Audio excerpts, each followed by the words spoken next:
time, the heartache of Christina Aguilera, the trials and betrayals of Betty Davis, the denials of David Hasselhoff, the never-ending tragedy of Anna Nicole Smith, and the secret past of Jack Nicholson.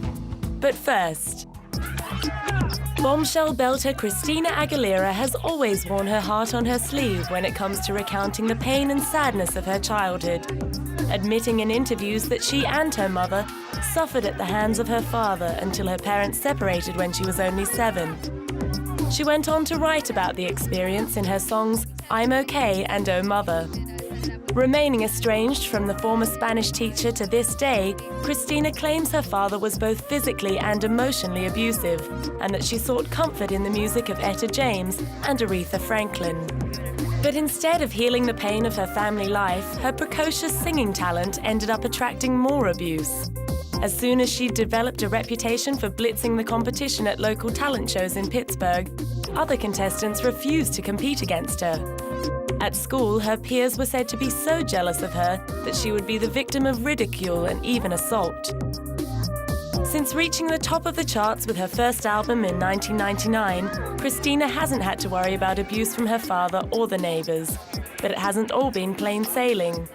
After swapping the bubblegum pop for the more raunchy image of Stripped in 2002, she was stung by the negative backlash. Where it kind of, provokes anger in me that it's like, wow, Ricky Martin, per se, can be in a video pouring hot wax down a naked female. Nobody says anything about that, and gyrating his hips and having a full-out, you could say, orgy in a video, with men and guys touching all over each other. Nobody says anything about that because he's a guy, and guys are almost allowed to be that way and act out that way.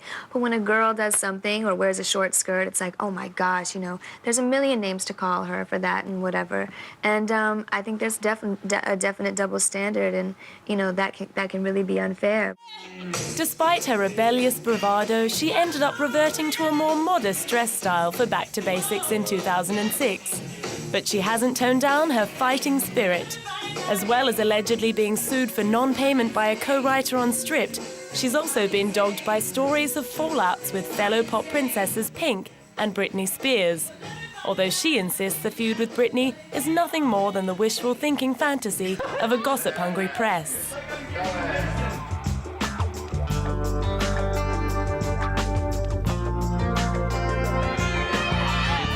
Bill Cosby once said, "You can turn painful situations around through laughter. If you can find humor in anything, even in poverty, you can survive it." Whether or not Jim Carrey heard those words, he certainly proved their wisdom by overcoming the hard times of his childhood to become the highest-paid comic actor in Hollywood. Born the youngest of 4 children in Canada in 1962, Jim found his comedy feet and rubber face entertaining his bedridden mother. Disaster struck in the 8th grade when his father lost his job as an accountant, and Jim was forced to work 8-hour shifts as a janitor every day after school. Not surprisingly, his A grades hit the skids. But while he and his family adjusted to living on a relative's lawn out of the family Volkswagen, he held on firmly to his sense of humor, performing stand-up routines for his classmates before heading off to his job at the local wheels factory. During those bleak times, he never lost sight of his lofty ambitions, and the story goes that he once wrote himself a $20 million check to keep the dream alive. He dropped out of school at the age of 16 to pursue a career in stand-up comedy and support his family of 6. Fast forward 18 years later, and he was cashing in that $20 million check for his role in 1996's Cable Guy. He went on to score a string of box office and critical successes over the next 10 years, with films like Liar Liar, The Truman Show, Bruce Almighty, and Eternal Sunshine of the Spotless Mind. But all of Jim's success and red carpet hijinks couldn't protect him from his inner demons. And on 60 Minutes in 2004, he admitted undergoing a long battle with depression and an addiction to Prozac. And he's now struggling to overcome a 2-year slide in his big screen fortunes.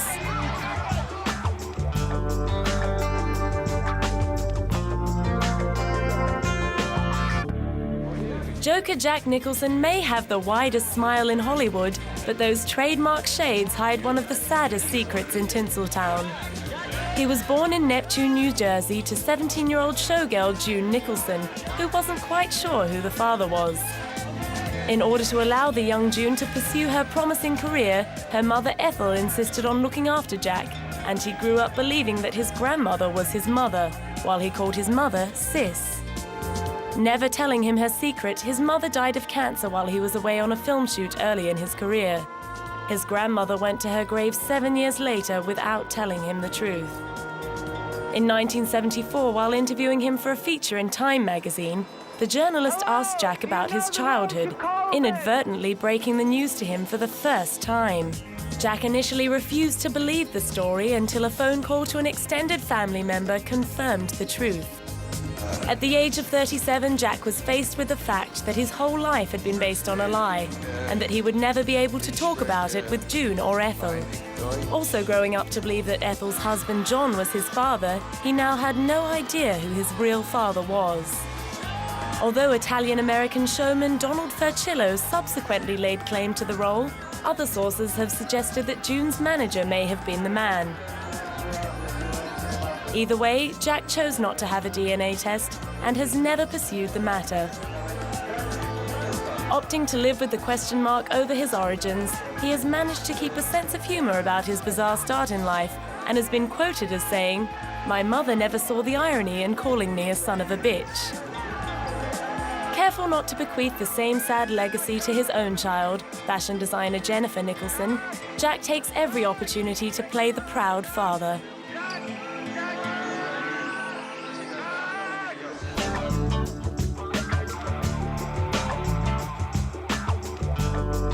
Coming up, the tragic life and death of Anna Nicole Smith.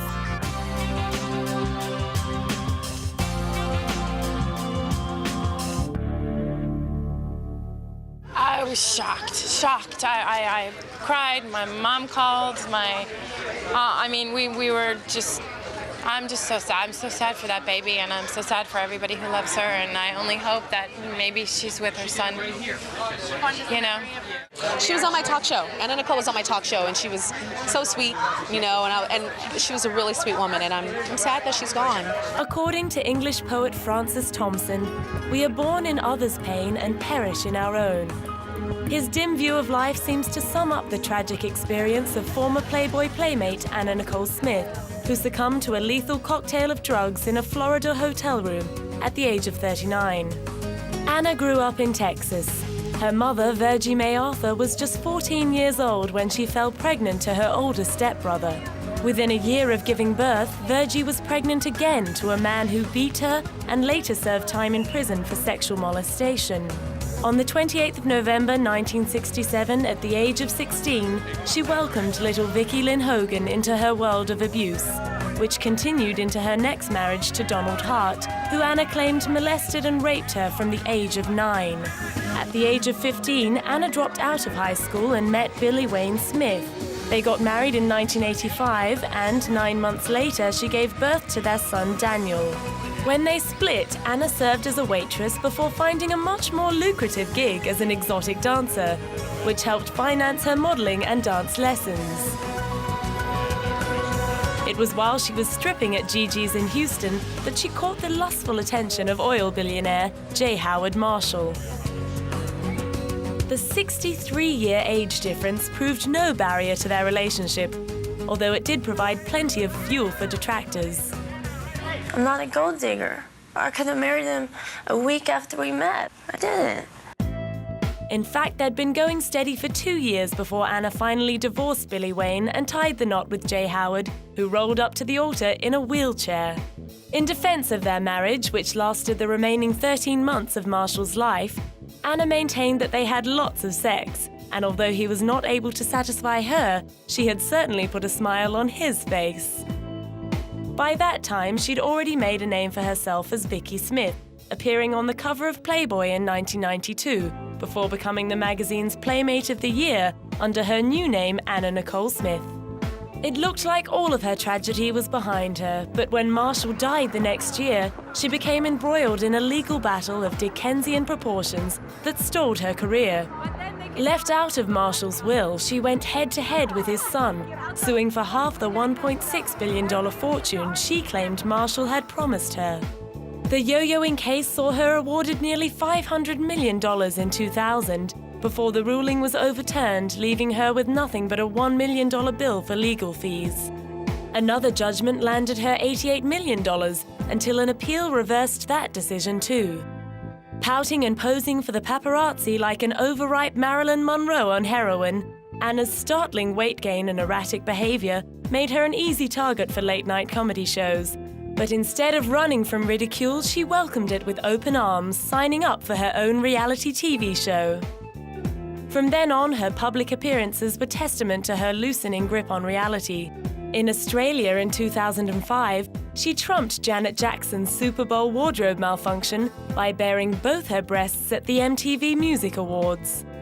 Stumbling out of limousines and swaying along the red carpet, Anna made the paparazzi delighted to document her decline into prescription drug oblivion. She just kept on smiling.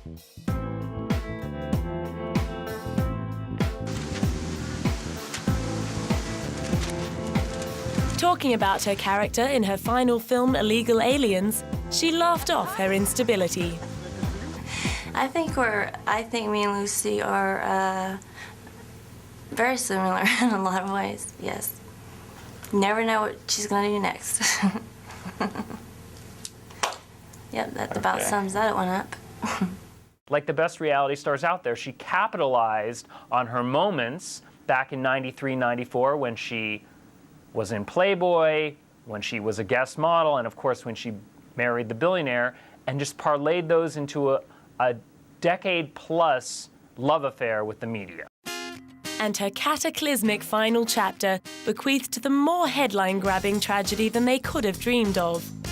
3 days after giving birth to a daughter in September 2006, she woke up to find her 20-year-old son dead from a methadone and Zoloft overdose in her hospital bedroom. 2 weeks later, in a bizarre twist, Anna and her boyfriend lawyer Howard Stern exchanged rings in an informal commitment ceremony in the Bahamas, in an attempt to give Anna an adrenaline boost to help her get over her grief. Not long after that, Anna was served with an eviction notice after failing to pay off the loan on her Bahamian mansion. On the afternoon of February 8, 2007, she was found dead by her bodyguard in room 607 of the Seminole Hard Rock Hotel in Florida.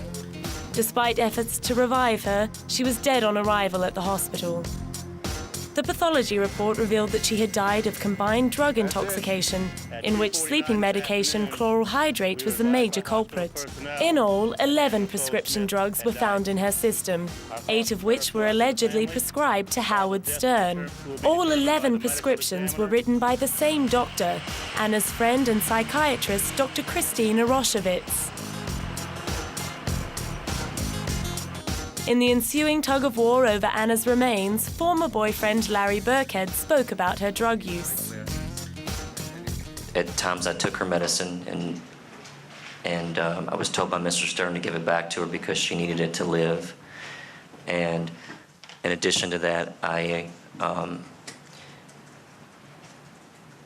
just told her over and over, I said, don't, something's gonna happen to you, something's gonna happen.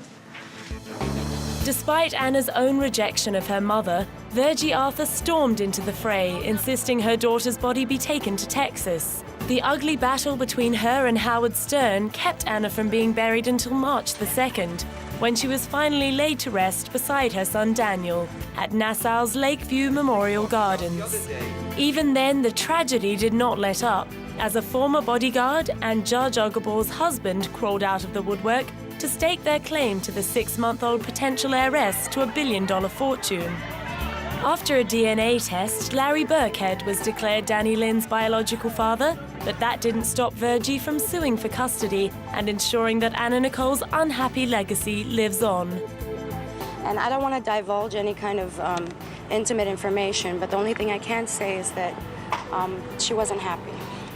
And she tried to look happy in front of the cameras for everyone, but she wasn't very happy. She didn't quite have the charm and the universal appeal of Marilyn Monroe, but you cannot deny the parallels in the two of them. I mean, from their fake names to their fake blonde hair to their nudity in Playboy magazine to their untimely deaths in their 30s.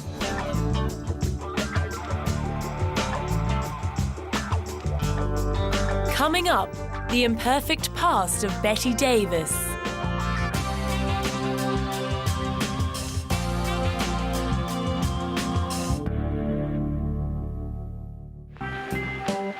Enduring nicknames like Mother Goddam, Battle Axe Betty, and the Feisty Filly, Bette Davis was also known as the First Lady of the screen. She picked up 2 Oscars and became the first woman to earn 10 nominations for Best Actress. But her 60-year career was punctuated with setbacks and sadness.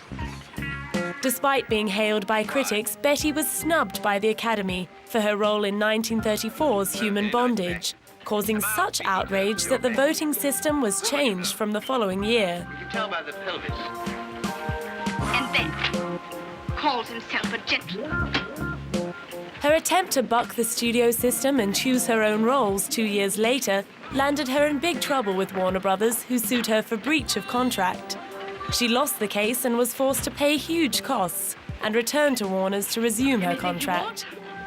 In 1943, her husband Arthur Farnsworth mysteriously collapsed and died, apparently as the result of a skull fracture. Unable to pull out of the film she was shooting at the time, her erratic behavior on the set of Mr. Skeffington alienated the rest of the cast and crew. Her career went into an instant nosedive, and she was dumped by Warner Brothers upon the release of Beyond the Forest in 1949, a film which earned her appalling reviews. Perhaps I can find a reason. Will you let me try? Well, I don't know whether I will or whether I won't. Well, I hope you'll decide you will. Things went from bad to worse after she married actor Gary Merrill. As her career continued to slide, she adopted a baby girl called Margot, who was diagnosed with a severe brain injury that must have been sustained shortly after birth. After committing Margot to an institution, Betty and Gary allegedly saw their relationship sink into alcohol abuse and domestic violence. Although Betty's career was resurrected in the 60s, her final years were played out against a tragic backdrop of illness and betrayal. Having survived breast cancer and 4 strokes, Betty swore she would never recover from the blow dealt by her daughter Barbara Hyman, who published a memoir depicting her as a drunk and an overbearing despot. She died at the age of 81, and her epitaph reads, "She did it the hard way."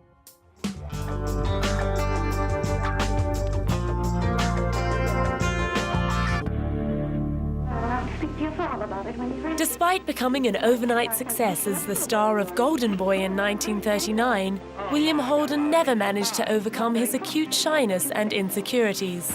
This performance in his next big film, Our Town, took advantage of his sensitive side, which saw him increasingly seek solace in alcohol, particularly after his brother was shot down and killed during World War II. Friends claimed that William never forgave himself for surviving, while his beloved brother perished.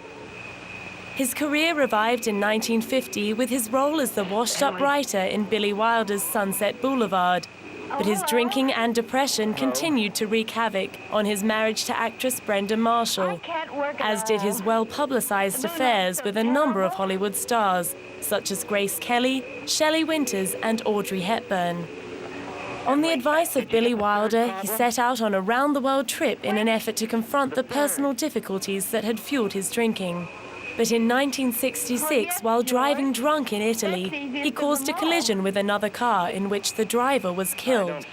He was charged and convicted of vehicular manslaughter and received an 8-month suspended prison sentence.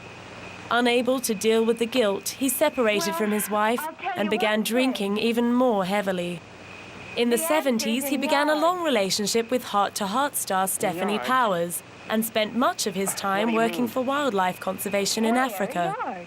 However, the drinking didn't stop, and in 1981, at the age of 63, he was found dead on the floor of his apartment in Santa Monica, with a blood alcohol reading of 0.22. The coroner concluded that William had been alone when he slipped on a rug and severely gashed his head on a night table. Apparently, he had remained conscious for at least half an hour after the fall, but had either been unable or unwilling to summon aid. His body was found by a neighbor on November 16th, but its badly decomposed state suggested that it could have lain there for 3 or 4 days. His body was cremated and his ashes scattered in the Pacific Ocean. But to his dying day, he remembered Sunset Boulevard as the pinnacle of his career. It was the one that I enjoyed the most.